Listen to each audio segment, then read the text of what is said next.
I have a question that popped in. It's from Marina, and she asks, is trust a stability point?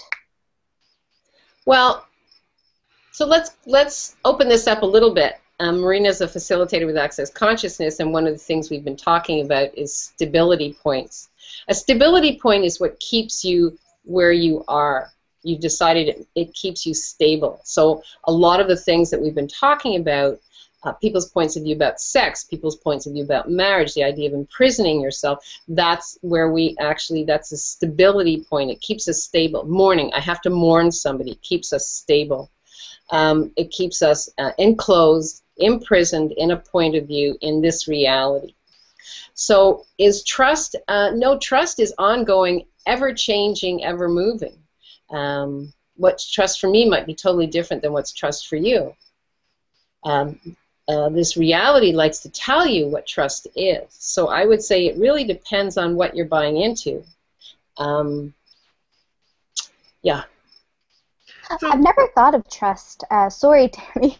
No, I've never thought of trust as something that is different for everybody. That's a really interesting point. Well, and this not a one-size-fits-all. Yeah. The thing is, how many of us use trust? But I trusted you, right? Mm-hmm. Against each other. It's like a threat, almost. Yeah, exactly. Yeah. Rather than trusting me. I can trust me to know when I'm fucking up, when I'm not fucking up, when I'm getting into those dark days where I've got to dig in and ask some questions, to clear it, or I can buy it and just sit around and go, boom.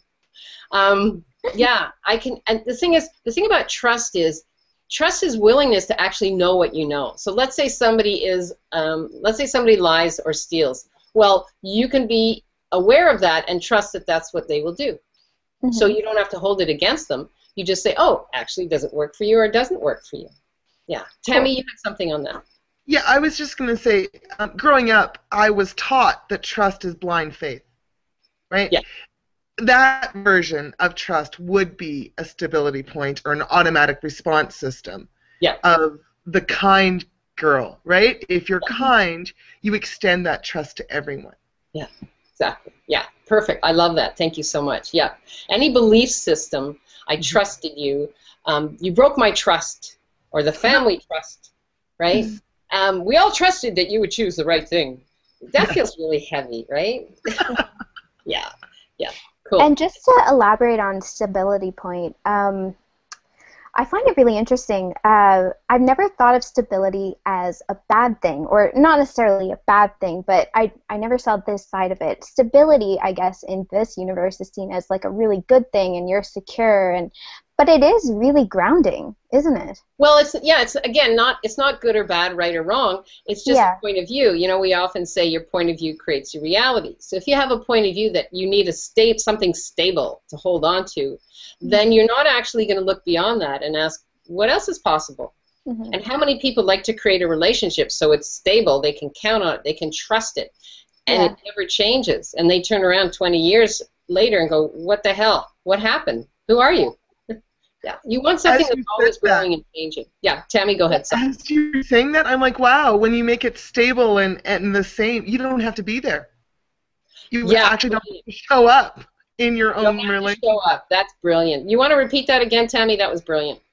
When you're creating it as stable and the same every day, right, predictable, you don't have to show up. You don't have to be present in your own relationship with your partner, with yourself, with your life, with your career, with any of it.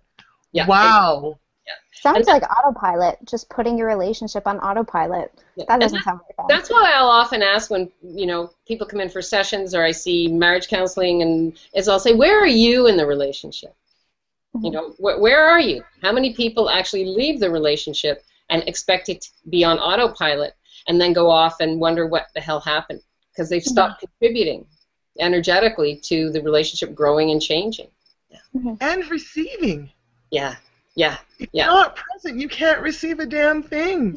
Yeah, exactly. Yeah. Wow. So everything that brings up for everyone, all those points of views, can we uncreate and destroy that, please, and let it go? Just let it go. Let it go. Let all the stability points go. Let all the automatic responder systems go. Let every point of view you've ever bought into about what a relationship is or isn't. Would you be willing to let that go? And everything that brings up, chances are it's not yours. Good and bad, right and wrong, pot and pock, all nine shorts, boys and beyond. Now the top